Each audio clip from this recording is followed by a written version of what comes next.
Olá pessoal, como vocês estão? Essa semana nós vamos trabalhar Renascimento, certo? Renascimento cultural e urbano, né? Seus principais pensadores e sua expansão pela Europa, tá? Então, definindo, né, historicamente o que foi o Renascimento. Foi uma revolução cultural na transição da Idade Média para a Idade Moderna. Aquelas obras, aqueles pensadores, toda a criação que existiu antes da Idade Média estava num cantinho e volta, né, renasce aí nesse período da história, por isso nós vamos chamar de renascimento. Por isso vai ser nesse período aí de transição. No contexto histórico, o Renascimento aconteceu justamente foi a transição do feudalismo para o capitalismo. Quais foram os séculos que isso aconteceu? Lógico que foi após, né, o fim aí da Idade Média, entre os séculos XIV e século XVI, certo? Então a gente vai falar exatamente desse conteúdo hoje que é Renascimento. Onde se originou o Renascimento? Na Itália, tá certo? Então, justamente porque lá é onde tinha muitas das obras dos gregos, principalmente dos gregos, né? Da história dos gregos, e a gente vai falar exatamente disso, ok?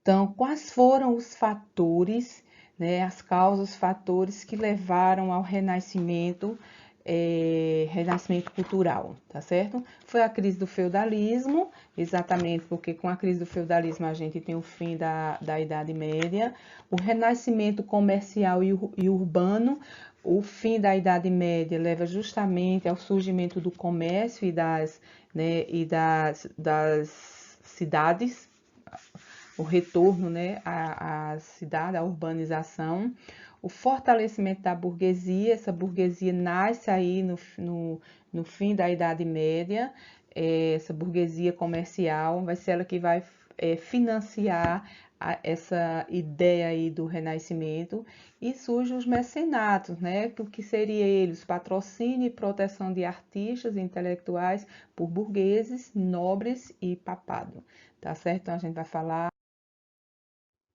Bom, aí quais as características, né, do Renascimento, desse conteúdo que nós estamos falando, do Renascimento? O humanismo, que seria a valorização do ser humano como criação privilegiada de Deus.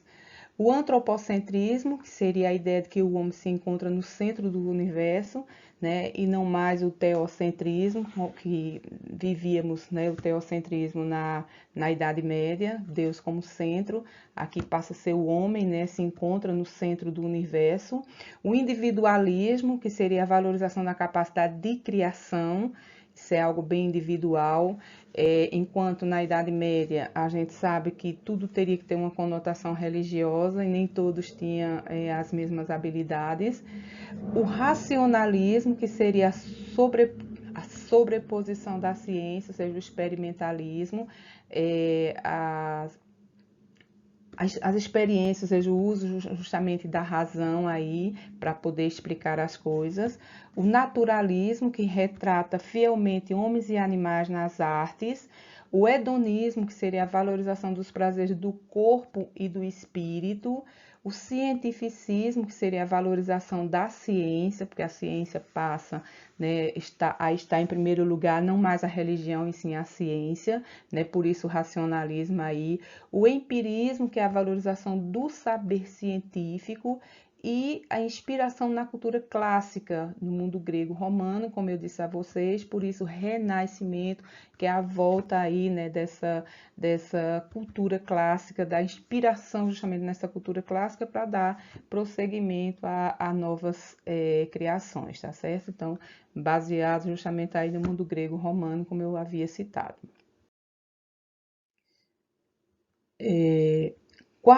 Aqui eu mostro a vocês nesse quadro as grandes diferenças entre o pensamento medieval e o pensamento renascentista. No pensamento medieval, como na explicação eu já vinha dizendo aqui algumas coisas a vocês, no pensamento medieval, o teocentrismo, vivíamos o teocentrismo, Deus como centro de tudo.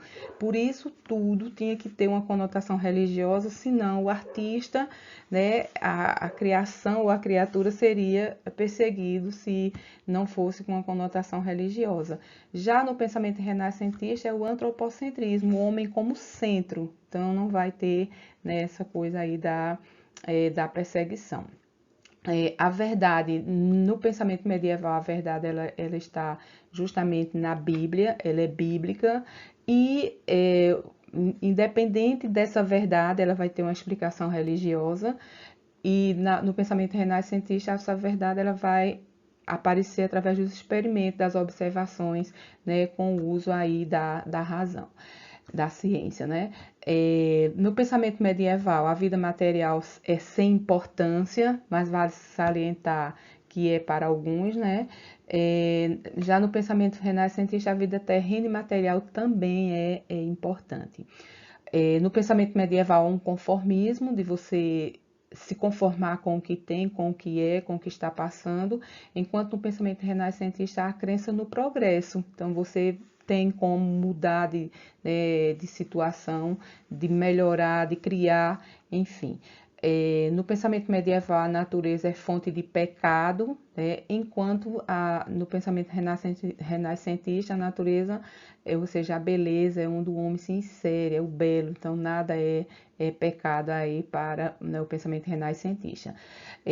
No pensamento medieval, o asceticismo, que é a abstenção de prazeres, enquanto no pensamento renascentista, o hedonismo, que é a busca excessiva pelo prazer. Seja qual for o prazer, vai ter essa busca excessiva. Enquanto no pensamento medieval existe o dogmatismo, né, tudo está relacionado aos dogmas, enquanto no pensamento renascentista a fé é diferente de razão, então não há essa preocupação aí né, com o dogmatismo, certo? Continuando, vamos falar quem foi que teve acesso, quais as abrangências, né, desse renascimento. Todos não foram atingidos, né, não tiveram acesso. Quem foram eles? Foram homens ricos, cultos e urbanos, ou seja, os burgueses. E essa imagem aqui vai mostrar aí, em oposição à cultura feudal, o Renascimento foi um movimento cultural que expressou a mentalidade burguesa. Ocorreu na Europa durante os séculos XIV ao século XVI. Já vendo, tá bem claro aí, foi um movimento cultural que expressou a mentalidade burguesa, né? Porque foi um movimento de intelectuais, de estudiosos, certo? Continuando, a Itália, como eu disse a vocês, foi o berço, né, do Renascimento, porque justamente o desenvolvimento comercial vai acontecer na Itália. É interessante que durante toda a Idade Média, duas cidades prosperam, né, com o comércio, que é Gênova e Veneza, e são cidades italianas, e lógico que isso vai ser importante para posteriormente, e lógico que foram muitos anos, mas dá avanço a esse desenvolvimento comercial. Desenvolvimento urbano, a Itália teve, o contato com árabes e bizantinos, que esses, né, foram importantes para a retomada, esses contatos, né, para a retomada das obras clássicas perdidas na Idade Média, né, escondidas porque eram proibidas de circulação. Os italianos eram herdeiros naturais do Império Romano, então foi tudo mais fácil para eles, e foi lá que surgiram os mecenas, né? Surgimento do mecenato, né? Daqueles financiadores aí dos grandes artistas, né? Desse momento, dos grandes criadores, certo? Tá aí, ó, né? O renascimento urbano e o renascimento comercial aí na Itália.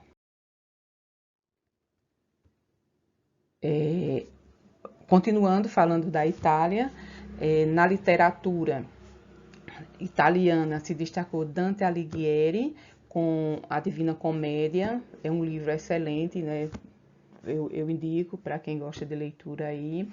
Giovanni Boccaccio com Decameron, é bem interessante a história, né? Decameron, que vai falar, fazer uma referência justamente à peste negra.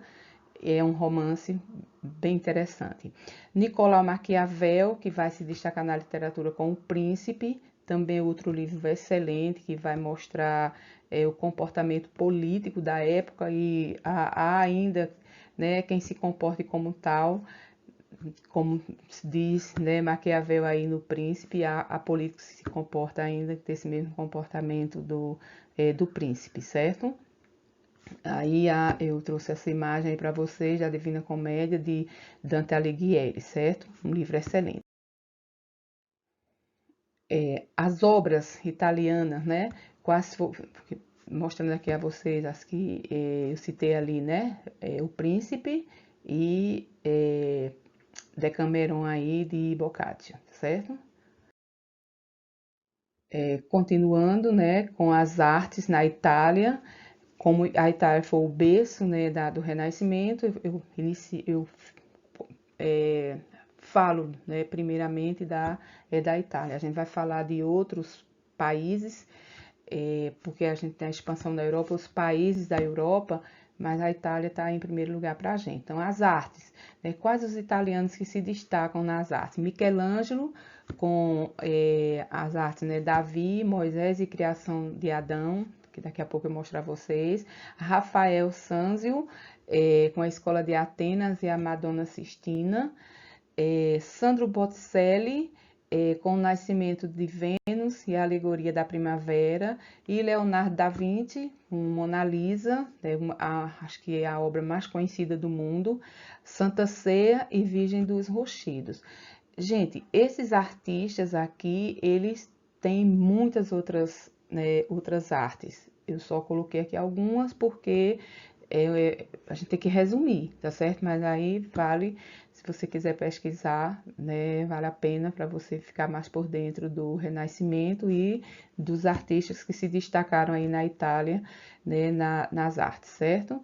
Então, aqui tem Da Vinci, né? O maior nome do Renascimento, o cara era tudo, né? Pintor, escultor, urbanista, engenheiro, músico, físico, botânico, né? Ele foi tudo. Foi um ambiente brilhante, digamos assim, certo? Aí aqui as artes, né, dos que a gente citou ali, de Michelangelo, a criação de Adão, né, Pietà, Moisés e Davi, certo? Pronto, então a gente vai mostrar aqui a arte de Rafael, né, o Casamento da Virgem, de 1504, ó, feito em Florença. Escola de Atenas, super conhecida esse quadro dele, né, 1509, e Madonna Sistina, aqui ele tem várias Madonas, né, mas eu citei aqui a Madonna Sistina, certo? Então, continuando, a gente vai ver a arte de Sandro Botticelli, Nascimento de Vênus, Alegoria da Primavera, a arte de Leonardo da Vinci, né? Como eu disse a vocês, a Gioconda, né, que é a Mona Lisa, considerado o quadro mais conhecido no mundo e está exposto lá no Museu do Louvre, né, em Paris, na França. Sonho de consumo, né? Ir lá ver aquelas artes lindas lá que tem, certo? Ainda com a arte de Da Vinci, né, o Homem Vitruviano, também super conhecido, e a Última Ceia, tá certo? Que é um ícone, né, do Renascimento, certo? Ainda na Itália, vamos falar da ciência. Quem foi que se destacou aí nesse período do Renascimento na ciência? Da Vinci, de novo, né? Além de excelente artista, a gente viu que ele é tudo um pouco, né? De tudo um pouco, cientista, engenheiro. Era especialista em fortificações e na ciência da artilharia e inventor, anatomista e naturalista, certo? Então, ele se destaca na ciência também. Galileu Galilei, com aperfeiçoamento do telescópio. Giordano Bruno, como defensor do heliocentrismo, né, quase que eu não digo, foi condenado à morte na fogueira pela Inquisição por ter defendido, né, a teoria do heliocentrismo, que a igreja não concordava com a ideia de Giordano Bruno, certo? Vamos falar agora do Renascimento em outros países, certo? Então, a gente vai falar dos países ibéricos, quais são eles, Portugal e Espanha, né? Então, em Portugal, na literatura foi Luís de Camões, com os Lusíadas. Eu acho que vocês estudam isso no primeiro ano, né? No teatro foi Gil Vicente, que se destacou com O Alto da Barca do Inferno e Farsa de Inês Pereira. Na Espanha, na literatura foi Miguel de Cervantes, com Dom Quixote, uma arte Dom Quixote, né? O livro. Na arte foi El Greco, com o enterro do Conde de Orgaz. E na ciência foi Miguel de Cervetti, que descobriu a pequena circulação sanguínea, né? Como circulação pulmonar, tá certo? Então, a gente tem aí os destaques para os países ibéricos, os destaques do Renascimento para os países ibéricos. Só esses artistas não, tiveram outros, mas a gente está vendo aqui os que mais se destacaram, os mais famosos. Continuando, aqui vou mostrar a arte, né, de cada um daqueles lá. A arte de El Greco aqui, do enterro do Conde de Orgaz, né? A vista de Toledo sob a tempestade e o milagre de Jesus curando o cego em 1570. Foi tudo a arte dele, né, de El Greco. Falar da França, né, os seus destaques aí do Renascimento. Na literatura a gente teve Rabelais com a obra Gargantua e Pantagruel. A gente também teve Montaigne com ensaios críticos, né, lá na literatura. Na ciência a gente tem, na ciência a gente teve o destaque para Ambroise Paré, com técnica de ligação da artéria, né, que era a forma de estancar a hemorragia. Veja, já aí, né, aí no século, na Idade Moderna, gente, né, tudo isso acontece na Idade Moderna, tá certo? A gente tem na Inglaterra, agora vamos falar da Inglaterra, os destaques para os ingleses, né? Na literatura foi Thomas Moros com a Utopia, vocês devem estudar Utopia na sociologia. No teatro, conhecido por todos com William Shakespeare, né? Romeu e Julieta, né? E muitas outras obras de Shakespeare. Na ciência, a gente teve o destaque para William Harvey, né, que foi a teoria sobre a circulação sanguínea, e Francis Bacon com o método de experimentação, certo? Então, a gente teve esses destaques aí na Inglaterra. E aí eu trago essa imagem aí de Shakespeare, né, conhecido por vocês. Nos Países Baixos, quais são os Países Baixos? Holanda e Bélgica. A gente teve o destaque na literatura para Erasmo de Roterdã, com a obra Elogio da Loucura. Nas artes, né, a gente teve destaque aí para Jan van Eyck, né, o casal de Arnolfini. Jerônimo Bosch com o Jardim das Delícias. E a gente tem o destaque também para Peter Bruegel com o Massacre dos Inocentes, certo? E nas ciências, André Vesálio considerado o pai da anatomia, né? André Vesálio, né? Vesálio não, gente, André Vesálio, considerado o pai da anatomia, tá bom? Então é isso que a gente vai ter como destaque nos Países Baixos, aí Holanda e Bélgica, certo? Que tem uma imagem aqui, né, o Jardim das Delícias aí de Jerônimo Bosch. Tá?